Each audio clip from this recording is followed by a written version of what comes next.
Hello, welcome to another episode on the podcast, The Young Adult Survival Guide.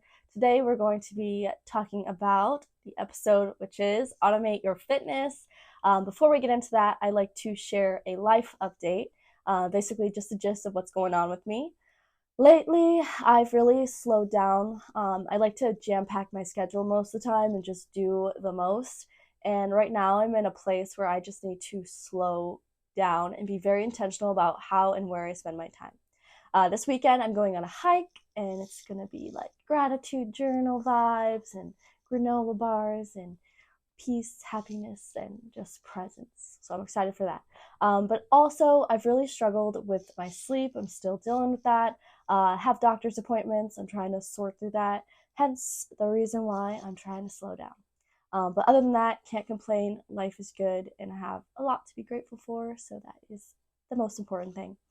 So before we get into the meat and potatoes of the episode, I just want to share a few disclaimers. I do have a NASM personal training certification. I'm very passionate about health and fitness. I've been in the gym since I was 13 years old. I've tried every style of working out for the most part. I've done CrossFit.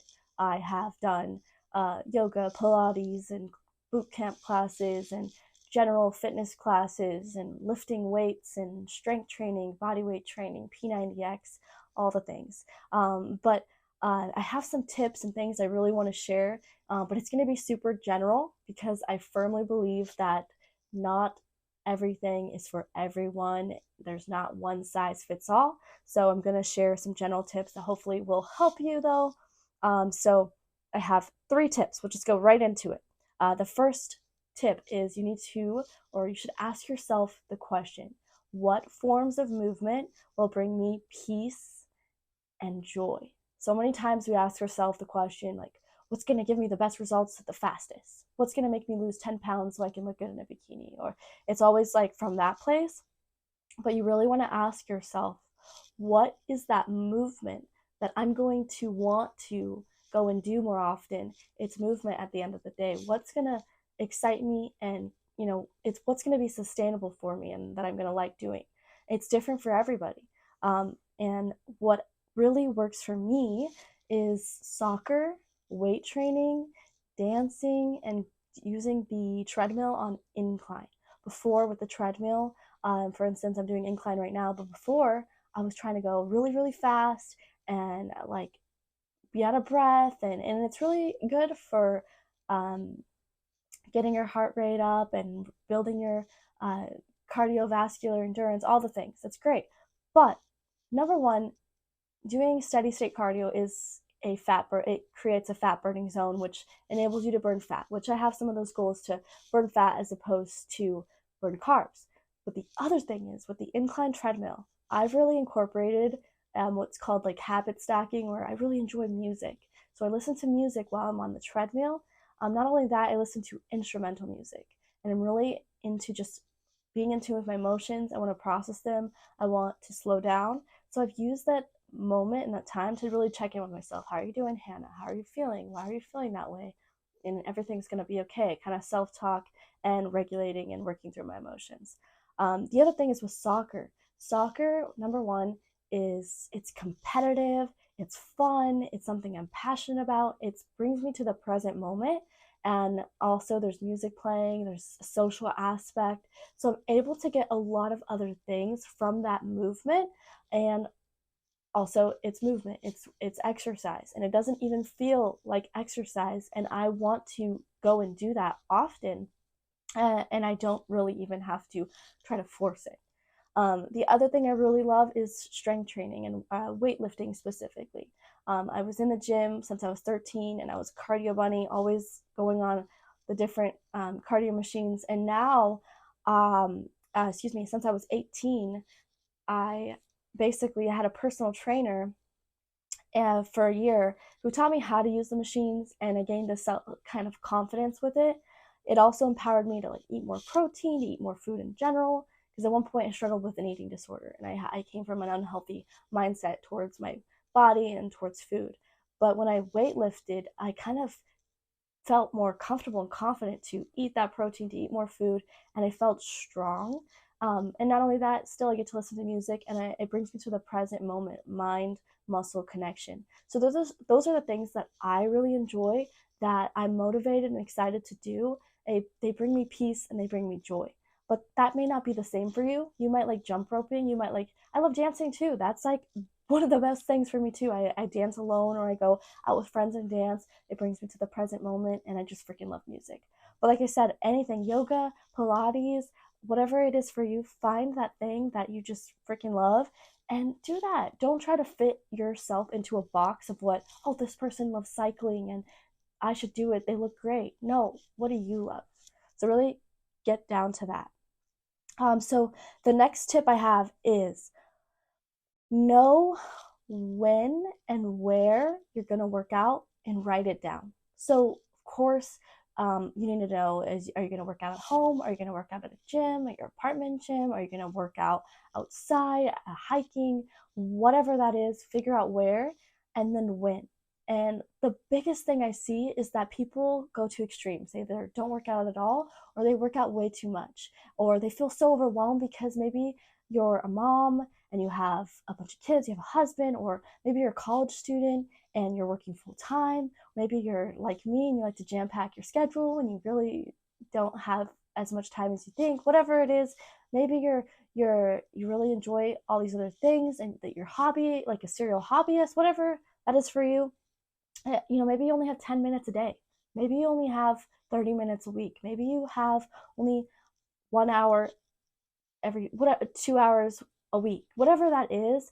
Like, write it on a planner or a calendar and figure out, okay, what is the most reasonable, convenient time for me to work out that's practical, it's not going to overwhelm me, that I can gradually incorporate it. And maybe you can move things around. Try to place everything you normally do on a calendar and that you have to do, and then try to say, okay, this is when I'm most likely going to go. For me, I will basically, I have everything laid on my calendar, and then I put my workout clothes, in a bag in my car, so it's ready to go. Right after work, I go straight to the gym. That eliminates the procrastination time from going to home, or excuse me, from work to home to then the gym. It just eliminates it. It's a straight shot, and it's on my way to home, where my gym is. So I work out at the gym 3 times, 4 times a week at most, weight training, and 1 or 2 times those training sessions, I will go ahead and do incline treadmill because it just helps me. It's therapy almost. So that works for me. And also, at most 3 times a week, I'll play soccer. And that's another form of cardio, sunshine, socialization, all the things. And it works with my schedule. I found out the time slots that work for me, that doesn't stress me out or overwhelm me. So figure out when and where, and then write it down, and know that it's going to be maybe 10 minutes or an hour, whatever it makes sense for you, that's not going to overwhelm you. And third thing is, ask yourself, what are your intentions when you're working out? So when I was younger, especially, and even not that long ago, a lot of times my intentions were, I have to work out because I might get fat. I have to work out because I hate my body, or I have to work out because that's what I have to do. I just have to do it. Now it's like, I kid you not, love working out. Like, it makes me feel confident and strong and beautiful, and I get to use some of that time to like listen to that music. And it's just like, you have to come from a place of love. And it is so easy for me now. Like, there's habits in my life that I struggle to do and I procrastinate. It's not ingrained in me. But the one habit I will say that it is so easy, and it's like I can do that at any time, is working out. Like, because I do it from a place of loving my body and saying, I love my body, I want to take care of me. I also love my mind, and I want to make sure I give my time and opportunity to really be present and process my emotions. And the gym is for me that place. And same with soccer. Like, I freaking love soccer, and it brings me so much peace, happiness. Like, I will smile ear to ear sometimes when I go play soccer, because that's how much I love it. And I found ways to incorporate movement and go and move from a place of love and good intentions, as opposed to those negative ones. And I promise you, if you change your intentions, you'll feel so much better about yourself. You'll work out so much more. Like you'll sustainably work out. You won't want to give up or quit or get burnt out from working out. And I think so many people just come from a place of hate and self-hatred, rather than love. So just really question and find a way to do it from that place. And it's hard, but it's worth it. Number four, which I always kind of mention, if this is overwhelming to you, feel free to message me on Instagram. My Instagram is hannah.newman625. You can ask me any questions you want.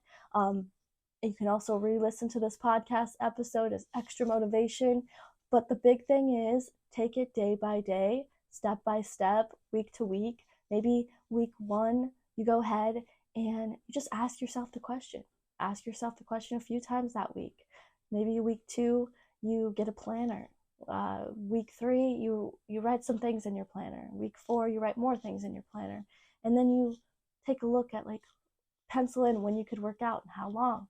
And then whatever, like, you just kind of slowly do it, because I'm telling you, it's bit by bit, step by step. Books tell you, Compound Effect, the Atomic Habits book, all these books show you that it's the small, tiny little actions that create the biggest results, just gradually over time. So just take it easy, don't overwhelm yourself, and do it from that place.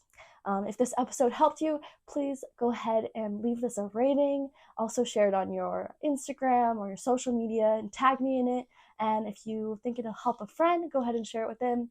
But I hope you have a wonderful rest of your day, and see you next time.